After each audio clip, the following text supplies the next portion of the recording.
नमस्कार दोस्तों, ये video editorial compilation for mains का पार्ट है। आप प्लेलिस्ट में जाके एडिटोरियल की वीडियोस पेपर वाइज और टॉपिक वाइज देख सकते हो। और अगर आप दिसंबर 2019 के बाद की वीडियोस को देखना चाहते हो तो वीडियो के नीचे मौजूद ज्वाइन बटन की सहायता से आप मेंबरशिप को ज्वाइन कर सकते हो।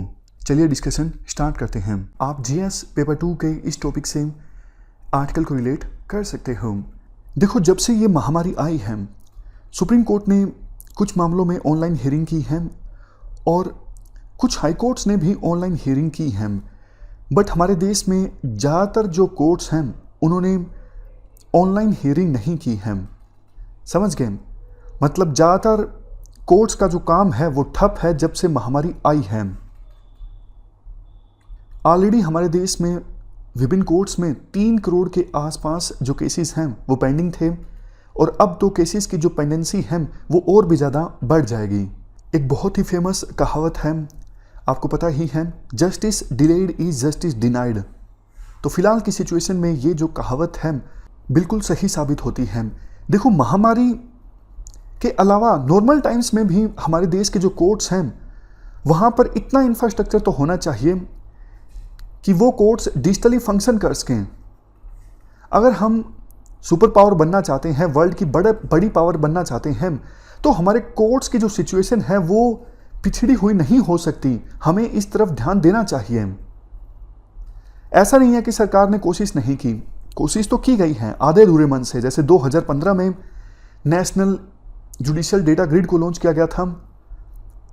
इसके अलावा सुप्रीम कोर्ट की एक ई कमेटी भी है। बट देखो, 2017 के लास्ट में सुप्रीम कोर्ट की ई कमेटी के द्वारा एक न्यूज़लेटर पब्लिश किया गया था। उसके बाद से इस ई कमेटी ने कोई एक्टिविटी नहीं की है। और जो जुडिशियल डेटा ग्रिड है ये लॉन्च किया गया था 2015 नवंबर में। ये बोलता है कि पुराने जो जुडिशरी से संबंधित रिकॉर्ड्स हैं उनका डिजिटाइजेशन होना चाहिए और नए रिकॉर्ड्स को साथ के साथ इलेक्ट्रॉनिक फॉर्म में भी कन्वर्ट किया जाए ताकि फ्यूचर में किसी प्रकार की कोई दिक्कत ना आए। और इसके लिए जो कोर्ट्स के पर्सनल हैं उनको भी ट्रेन किया जाए। देखो, ये प्रोजेक्ट तो काफ़ी ज़्यादा एम्बिशियस है बट बहुत धीमे से काम चल रहा है इस प्रोजेक्ट के ऊपर। इसी वजह से केसेस की जो पेंडेंसी है वो कम नहीं हो रही है।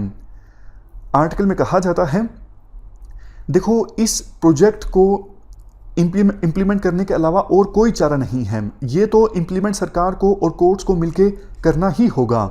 हाँ, कुछ इश्यूज ज़रूर हैं लेकिन उस इश्यूज को एड्रेस किया जा सकता है। जैसे देखो, कोर्ट्स के पास अगर इंफ्रास्ट्रक्चर नहीं है तो सरकार पैसे एलोकेट करे ना।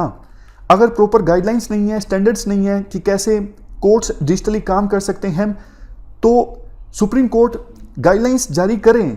क्या स्टैंडर्ड्स फॉलो करने जरूरी हैं, ये इंश्योर करने के लिए कोर्ट्स जो हैं वो डिजिटली काम कर सकें।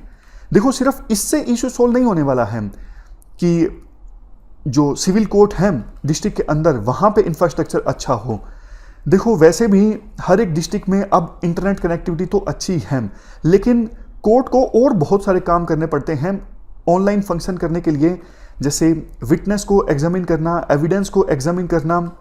तो इसके लिए ज़्यादा प्रयासों की आवश्यकता है। सरकार और जुडिशरी मिल के प्रयास करें इन सब इश्यूज़ को एड्रेस करने के लिए। इस डिस्कशन में फिलहाल इतना ही है। Thank you very much for discussion.